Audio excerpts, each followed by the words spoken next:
Hey everyone, John here. Welcome to another episode of Itchy Mysteries, this one being filmed for January 11th, 2018. Thank you so much for joining me. Occasionally on this series, I like to dive into what I consider the fringe. Sometimes that's looking for ghosts or looking for aliens. In today's case, we're looking for Bigfoot. It's just always been kind of one of those kind of brain-scratchy subjects for me. I've watched a lot of different documentaries about it. It is a subject that I struggle with just on a personal level because I am interested in it. I do want to believe there's something to that, but in a lot of cases, the information I check out is highly questionable. Of course, the scientific community really doesn't put a lot of stock in this theory as well. And then I also have this strange belief system about technology where we have more cameras now than ever. We're taking more photos than we ever have before.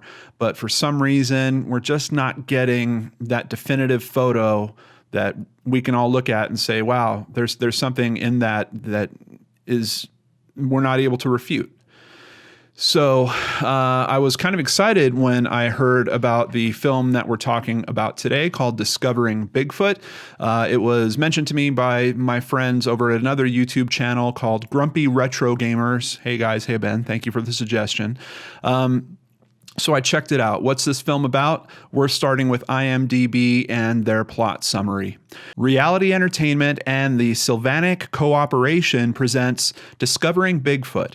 Discovering Bigfoot is the first feature film documentary with real live interaction between a Bigfoot creature, wilderness experts, PhDs, and other world-renowned experts and researchers of the Bigfoot enigma. Journey into the heart of Sasquatch country with Todd Standing, who appeared with Survivorman's Les Stroud in Survivorman Bigfoot. Experience 3 incredible days in the field with Bigfoot researchers Todd Standing and renowned expert Professor Dr. Jeff Meldrum as they encounter a real-life Sasquatch. What we think we know of human origins and evolution is about to change forever as we discover the truth about a species that has remained elusive by outwitting and evading modern man for decades, despite his best efforts. New evidence is revealed through scientific, systematic, and logical processes proving the existence of the Sasquatch species, modern-day descendant of Gigantopithecus, aka Bigfoot. This unprecedented feature film includes never-before-seen extraordinary Sasquatch footage that will shock the world, a terrifying altercation between Todd Standing and 3 Sasquatch creatures in the wild, 5 never-before-seen video encounters with the Sasquatch species, and overview of the life and death struggle that was necessary to acquire them. You will feel the fear. Okay. If you feel like that plot summary is probably overselling what this documentary is, you would be absolutely 100% correct. And the plot summary that's on Netflix is much simpler than this. But basically, in the Netflix one, they're also mentioning that, hey, this is for the first time you're going to see real footage of a Bigfoot and interaction between an expert and Bigfoot.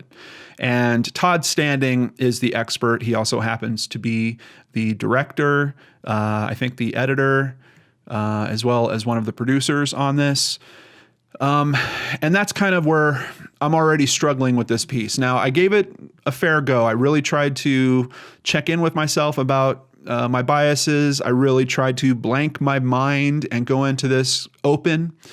And the beginning of this film challenged that pretty quickly because it is so focused on showing Todd to be this kind of almost like an action hero. There are these prolonged segments, particularly at the beginning, at the end, of him running around in a ghillie suit, leaping over logs, sliding down hills, riding ATVs and doing all kinds of stuff. And I was just like, okay, what does this have to do with the actual, can we get to the information basically? And that's another thing about this documentary. On IMDb, it says it's an hour and a half. The version I watched on Netflix, I believe, was close to 2 full hours. I think it was like an hour and 50 minutes, which does not work in this documentary's favor. There is a lot of repetitive information coming at you over and over, mostly from Todd.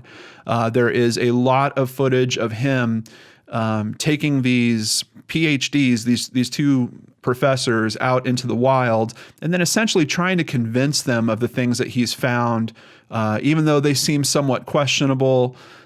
He kind of just takes these experiences and he always seems to come out on top. Like, he's high-fiving them because, oh, yep, that's it. He even tells one of the professors at one point, I am 100% sure that what you saw was a Bigfoot. I mean, he's claiming to know what someone else had seen, and that was based largely just on him walking over to an area where the professor said he saw something and then finding some type of footprints there. So, of course, if you're talking about Bigfoot, you're going to talk about footprints. This film really kind of struggles with that topic for me, and I'll tell you why. There are a few instances where footprints are found, but there's no real tracks going on. There's literally just one footprint in one particular spot.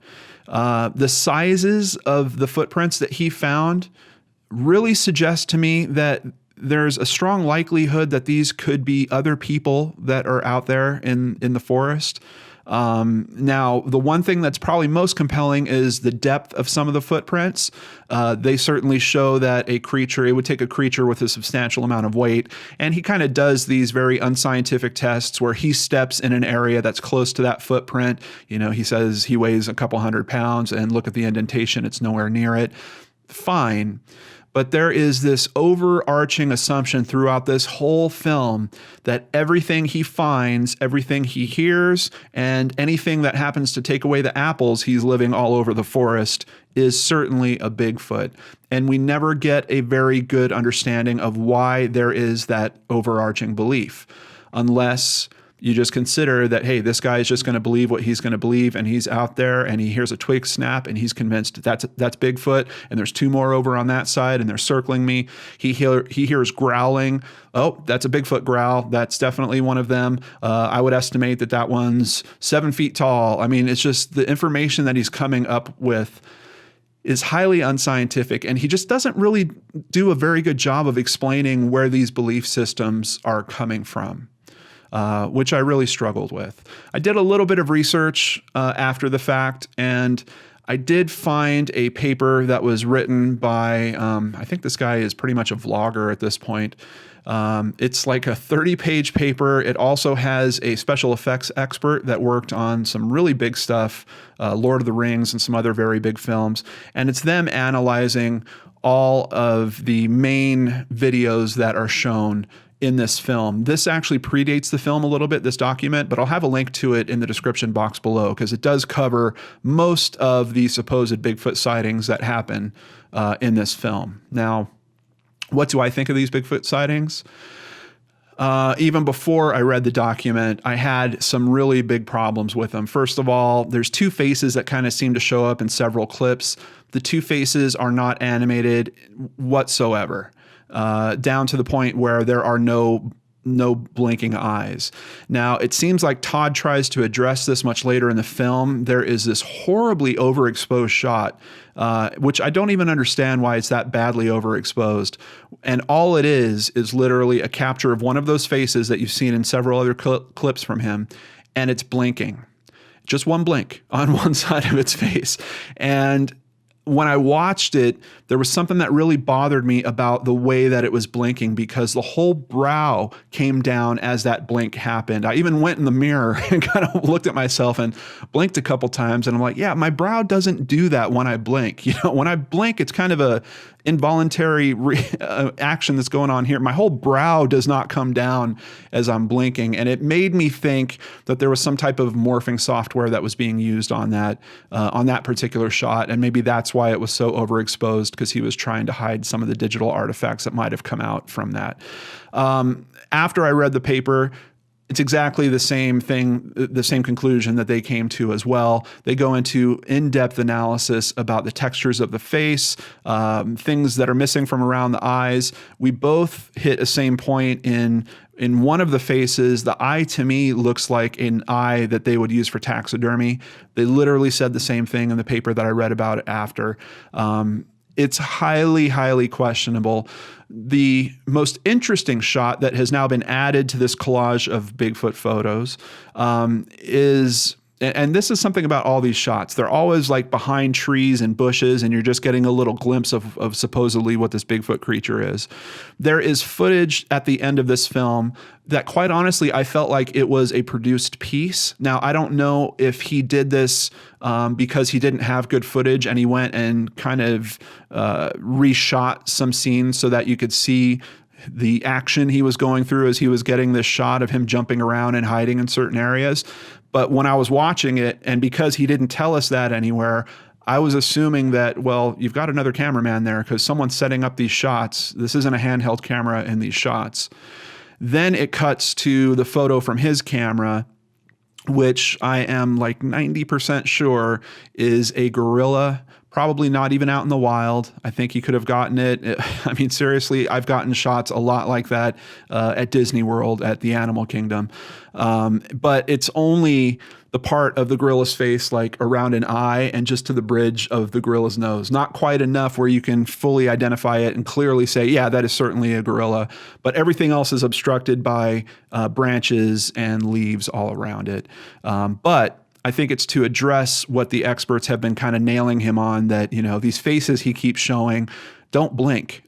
So he decided, well, I'm going to get some footage of something that's clearly blinking. And not just that, in the what I consider the gorilla footage, you can see the eye moving around. It's very obvious that it is a live creature. There's just the skin is moving slightly. It's weird because in comparison to the other shots that he shows, it really calls out how fakey they look. It just looks like he's running around with a couple of, I don't know, they might have even been made by a taxidermist or maybe someone that is in the special effects field, but a couple of masks that he's basically propping up in certain places. The paper also goes into some really good analysis of the actual branches and leaves that are always obstructing these views. And in one of these encounters, there is snow that is on some of these branches, but it melts from certain scenes to other scenes, suggesting that he was taking these shots over the course of several hours. So Bigfoot must have been happy just sitting there and let him film the whole thing. I don't know. It's really, really questionable. Now, even outside of all the questions of reality, you guys know that I'm able to enjoy a film if it's just put together well. The thing that's going on with this film, there is some good scenery. There's some beautiful country that this guy is going through, but it's not really put together well. Like I mentioned, you have these extra long segments about how awesome Todd Standing is. You have him repeating himself over and over and over. You have him placing apples in all these ridiculous places and then going back the next day saying, oh my God, the apple's gone, which, by the way, just a common sense approach to this. If you really believe that Bigfoot is taking away your apples and that Bigfoot won't take away your apples if you're too close, which means you can't get footage of it because you have to be there to run the camera, why are you not using game cameras? It's ridiculous. You can buy a game camera for as cheap as $30. If you spend up to a couple $100 on them, you can get a camera that will not only be motion activated, I'm pretty sure you can go infrared with those as well, but they literally have cellular service built into them. So they will automatically connect and upload the photos directly to you. You don't even have to go back to get your camera the following day. And it just kept ringing through my head the whole time I'm watching this. I'm like, this guy is just, he's given away at least a dozen apples in this documentary, but he hasn't thought at some point, can I just leave a camera running on that apple and then we could see what happens to it? He does kind of address it in this one scene where he sets up this horrible shot. When I saw the camera placement, I was like, what is this guy doing? What is he trying to film? Because he's obviously not really trying to film what's going on with those apples. He sets up this terrible shot that is mostly of his camp, which is once again just a bunch of sticks and bushes. And in the back are these 3 apples he placed on a log. And in this really bad infrared shot that is also out of focus, you see a hand come up and take the 3 apples. Might have been one of the goofiest things that I've seen on film. But back to the point I was trying to make. I've watched a ghost movie that I know was completely fabricated and still enjoyed the heck out of it. You can do this well and still hit the entertainment note. Does this film really do that? Not quite. Not quite for me. Just the editing is too bad. It goes on way too long for the amount of information that's presented. It should have been half the length that it actually is.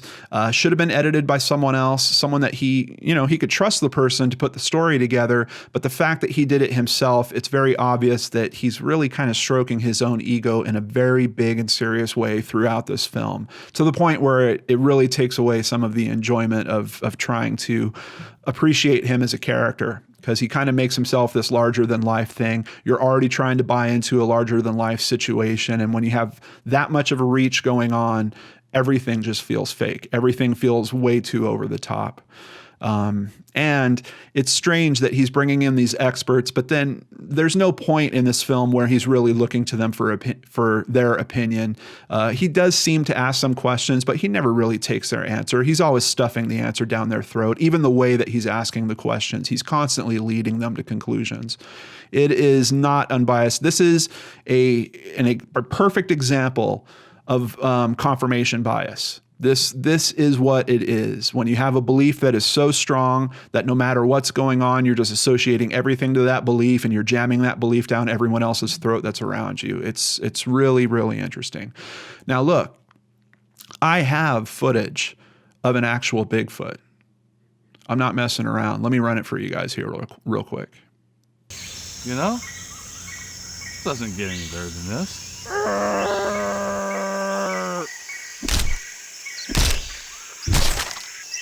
When you're out with friends, remember, Old Milwaukee Light is the finest tasting beer in its class. OM Light, it doesn't get any better than this.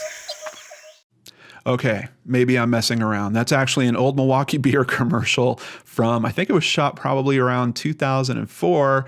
And the person in what was actually a Chewbacca costume is me.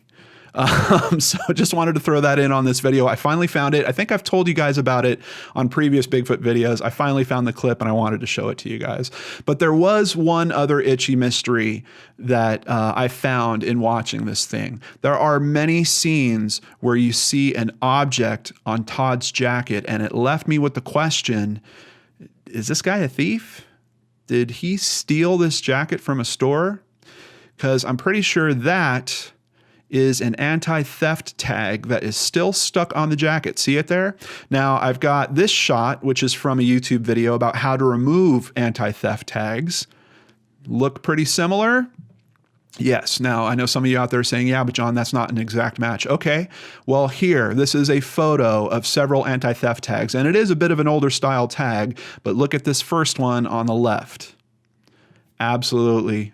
Is it possible that Todd stole this jacket? I think it's something we really have to consider, and it's probably the only legit mystery that I was able to find in this piece, unfortunately. So for me, this is a 4 out of 10. I really wish just a different editor would have done a world's difference. Wow, imagine that. Would have made a significant change in how this product came out. But unfortunately, it's an ego stroke piece, not very compelling information. And I wanted to leave this piece feeling like, okay, he's a believer and maybe he's buying into some stuff that I wouldn't, but I don't think that he's actually trying to fool people. After doing my post research and finding that document and seeing the images that he presented as these Bigfoot faces, which are, there's one of two types of footage. It's either so close up that all you're seeing is a piece of their face, or it's so far away that all you're seeing is some shadowy figure that could be in a ghillie suit, which we know he is out there. He literally has everything on him to fake these photos. He's got a ghillie suit with him. He's got cameras with him. Set up the tripod somewhere, film himself running through the woods. Boom. There you go. You've got Bigfoot footage. After my post research, I'm really of the mind now that this dude is just faking this stuff all over the place. I think he's doing a disservice to the Bigfoot community. I do think there is better information out there. Not to mention the prints that he was finding, they were normal size man's prints. They even had an example where one of the professors was taking step by step going from print to print. And that was basically demonstrating that that was more likely a man because his legs were the right size for making those steps fairly easily, which, his legs should be a bit longer if he's 7 to 9 feet tall. Of course, none of that stuff is really addressed in this. So 4 out of 10 from me. IMDb rates it a little bit higher. It's just over a 5, but unless you're extremely interested in this type of topic, I just really don't think it's worth your time. Even I was hoping just at a fun level it would be, but I can't even really tell you guys that. If you want to see someone that is suffering from confirmation bias and might have a little bit of a out of control ego, might be worth your time there. But if you really want to see that, I'd say just watch the first 10 minutes, the last 10 minutes, and skip the rest and go watch something else. There's so many other good documentaries out there. So a little bit of a dud, but that's this week's Itchy Mystery. Thank you so much for hanging out with me, everyone. Hope you enjoyed this one. Sorry, I tried to add a little humor into this one just because I was really let down by the film, which really kind of broke my heart. So hope you guys enjoyed that approach to it. Take care, and I will see you tomorrow on a Brain Scratch. I'm also going to have a special Brain Scratch update about the Searchlight case that we covered this week. So 2 videos coming out for you tomorrow. Take care, everyone, and I'll see you there.